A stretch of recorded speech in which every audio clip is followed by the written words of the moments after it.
They say HOA presidents love power. What happens when that power crosses into federal crime? Imagine sipping coffee at dawn, glancing out your window, and catching your neighborhood's queen bee in her lavender bathrobe, stuffing your mail into her pocket like it's hers. That's what I saw. And what started as a petty theft spiraled into a sting operation with flashing lights, handcuffs, and a shocked Karen insisting she was untouchable. They say curiosity killed the cat, but in my neighborhood, it nearly killed Karen's reputation and almost destroyed her carefully manufactured empire as the self-appointed queen of our Homeowners Association. I live in a suburban community that, on the surface, looks like something out of a real estate commercial. Manicured lawns, picket fences, children riding bikes without a care in the world, and neighbors who wave politely as they collect their morning paper. But under that glossy exterior lies a darker truth, a power struggle led by one woman who thought the HOA gave her a crown, a scepter, and the right to rule over us like peasants. That woman was Karen.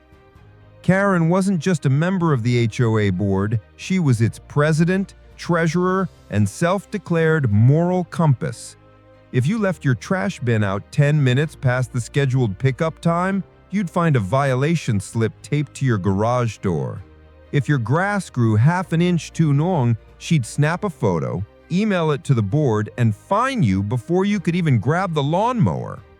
And if you decorated your porch with holiday lights that didn't match the aesthetic of the neighborhood, she'd show up herself, clipboard in hand, smug smile plastered across her face, and say something like, "Rules are rules, and rules protect property values." We tolerated her tyranny because most of us figured it was easier to roll our eyes and pay the ridiculous fines than to fight her. But what none of us realized was that behind her polished pearls and condescending smile, Karen had a secret. She was stealing mail.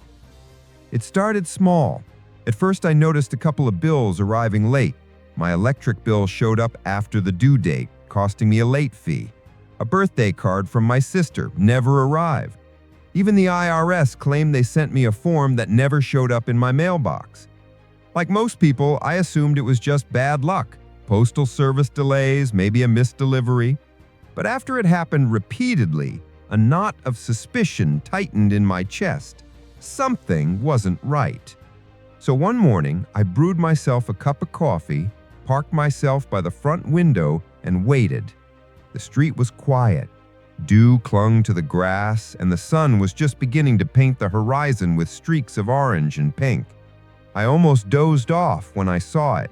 Movement at the edge of my driveway.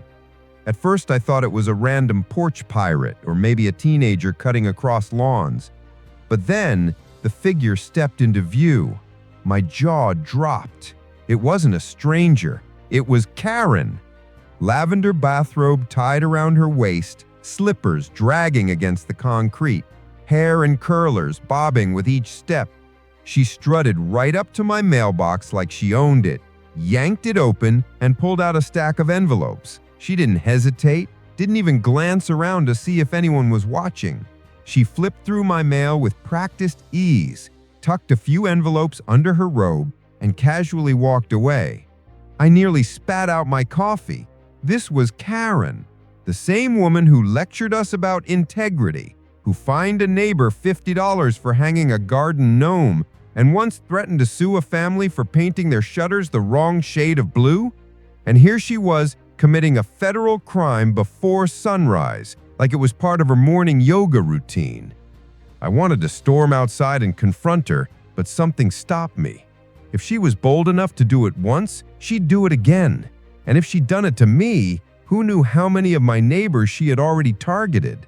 I needed proof. The next day, during the HOA meeting, I decided to test the waters. Casually, I mentioned how several of my bills and letters had gone missing. Karen, seated at the head of the table like a queen on her throne, tilted her head and let out a patronizing laugh. Her pearl earrings swung as she said, "Oh, you know how unreliable the post office can be these days. I wouldn't worry about it too much." The way she said it, the dismissive tone, the sly glint in her eyes made my skin crawl.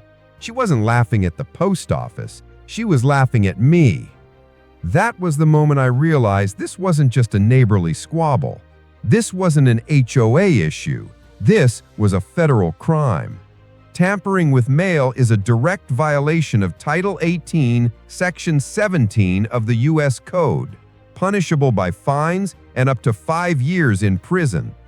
If Karen thought her HOA badge made her untouchable, she was about to get a crash course in real law enforcement. But I knew confronting her head-on would only result in more screaming matches, fines, and endless HOA drama. What I needed was undeniable proof, the kind of evidence Karen couldn't wriggle out of with fake smiles and rulebook citations. I needed federal muscle. So I called the United States Postal Inspection Service. Most people don't even know they exist, but they're the oldest federal law enforcement agency in the country, and they don't take mail theft lightly. When I explained my situation, they didn't brush it off. Instead, they asked detailed questions, took down my statement, and after a pause, one of the agents, Inspector Lopez, said, "Sir, if what you're describing is accurate, we're dealing with a violation of Title 18, Section 17. That's punishable by up to 5 years in prison. If you're willing to cooperate, we can set up a controlled delivery." Controlled delivery. Just hearing those words sent a thrill down my spine. It sounded like something out of a spy movie. I agreed without hesitation. The plan was simple, but brilliant. They would prepare a piece of mail specifically designed as bait, an envelope with a small GPS tracker tucked inside. It would look like an ordinary letter, but the moment someone pulled it from my mailbox, the inspectors would know. The next morning, I placed the decoy envelope in my mailbox and pretended like it was any other day. My nerves were shot. My hands gripped my coffee mug so tightly I thought it might crack. Across the street, a nondescript sedan with tinted windows sat quietly, the inspectors inside, eyes glued to the scene. And then I saw her. Like clockwork, just after sunrise, the lavender bathrobe emerged. Karen strutted down the sidewalk with that same smug confidence, as though the world owed her its silence. She walked straight to my mailbox, opened it, and slipped the decoy envelope into her robe pocket, without hesitation. Then she sauntered off, head held high. Not 30 seconds later, Inspector Lopez's radio crackled. Trackers moving, subject heading northbound. My heart pounded as the sedan pulled away, tailing her at a safe distance. Karen had no idea she had just walked into a federal sting. By the time she reached her house, the inspectors had already coordinated with local police. The GPS tracker showed her stepping inside, envelope in hand. Lopez glanced at me and said calmly, "Once she opens it, that's federal evidence. Watch closely." It didn't take long. Within minutes, the signal confirmed the envelope had been tampered with. That was it. The green light. I followed at a safe distance as the inspectors rolled up to Karen's driveway, lights flashing.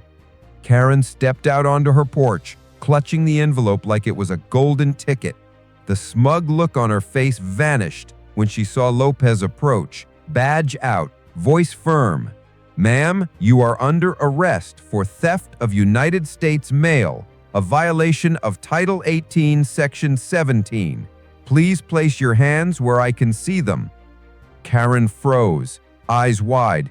"What? This is a mistake! I'm the HOA president. I have authority." Lopez cut her off. "Authority doesn't extend to federal crimes. Turn around." Neighbors began poking their heads out of doors as the scene unfolded. Phones came out. Cameras clicked. Karen, the self-proclaimed queen of the cul-de-sac, was being cuffed on her own porch in broad daylight. I'll never forget the look on her face when Lopez read her rights. It wasn't embarrassment. It was disbelief. For years, she had gotten away with bullying, lying, and twisting HOA rules to suit herself. But this wasn't an HOA matter anymore. This was federal. The police transported her away, while Lopez assured me the charges would stick. And he was right. Within weeks, Karen was indicted on multiple counts of mail theft. The HOA board, desperate to distance themselves from the scandal, voted her out unanimously. Suddenly, the woman who once strutted down the street in her robe like she owned the place became nothing more than a cautionary tale. Neighbors whispered. Some laughed. Others shook their heads. But one thing was certain: nobody feared her anymore. As for me, I didn't care about the stolen letters anymore. What mattered was that justice, real justice, had finally arrived. Because when you mess with someone's mailbox, you're not just playing HOA games. You're messing with the federal government. And they